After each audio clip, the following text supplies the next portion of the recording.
બનાસકાંઠામાં ડીસા મુકામે જે બનાવ બન્યો છે બહુ દુઃખદ છે। મેં આદરણીય સીએમ સાહેબને જઈને અમારે વાત થઈ છે।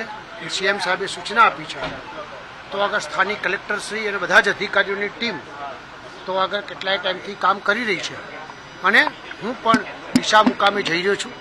બચાવની કામગીરી ચાલુ છે। કોઈ પણ દોષી થશે અને સરકાર છોડશે નહીં। પરંતુ મજૂરી કરતા લોકો એવા ગરીબ લોકોએ જાન ગુમાવ્યા છે।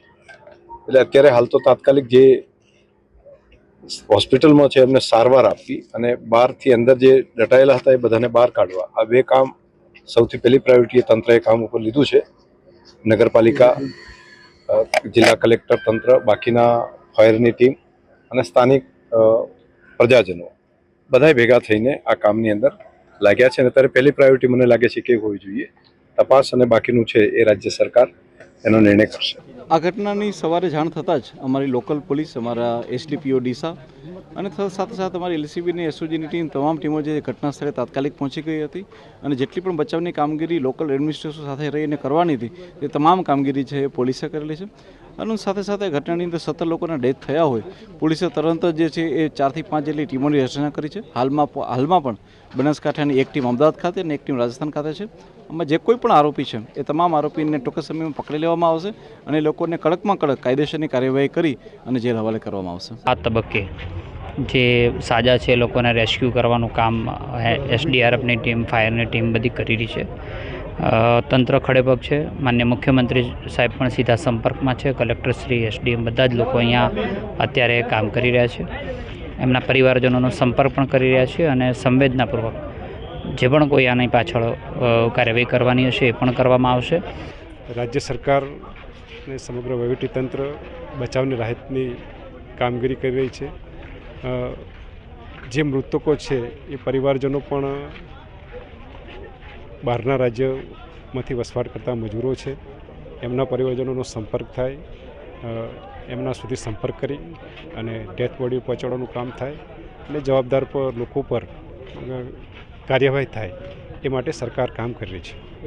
અમારો ભણિયો મળે જે અમે તો લાશો જ દેખા રહ્યો એ બધા કોઈ છે જ નહીં। એમનો પરિવાર બધા મદ્રાસી હતા મજૂર। કોઈ જવાબદાર વ્યક્તિ હોય તો ઉબાળા મચાવે બધું કરે। અમારો તો મારો ભણિયો તો એક્સપર્ટ થઈ ગયો સાહેબ, મોઢું જ દેખાય।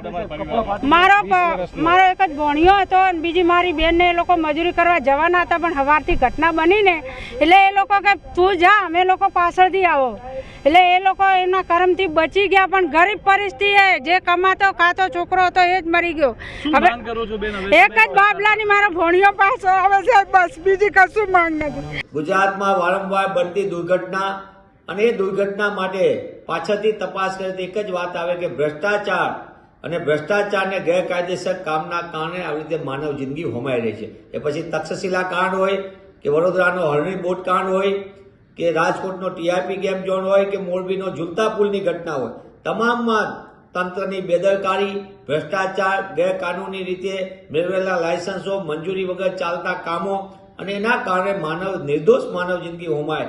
ત્યારે આ ડીસાની ઘટનાએ ફરી એક વખત સાબિત કર્યું કે ગુજરાતની અંદર આવી કેટલી ફેક્ટરીઓ ધમધમે છે। દેખાવ પૂરતી તપાસ થાય આ કઈ પ્રકારનું તંત્ર ગુજરાતમાં ચાલે છે આ સમગ્ર બાબતની તપાસ થવી જોઈએ અને છેલ્લા 5 વર્ષની અંદર ફેક્ટરી અકસ્માતની અંદર માનવ જિંદગી હોમાઈ છે તેમાં કયા કારણો હતા અને ભવિષ્યમાં કામ કરનાર શ્રમિકોના મોત ન થાય, આવા અકસ્માતો અટકે એની માટે સરકાર ખરેખર શું પગલાં લેવા માંગે છે એની પણ ગુજરાતની જનતા જાણવા માંગે છે। અમારી તમામ માહિતીથી અપડેટ રહેવા માટે જોડાયેલા રહો S9 ન્યૂઝ સાથે।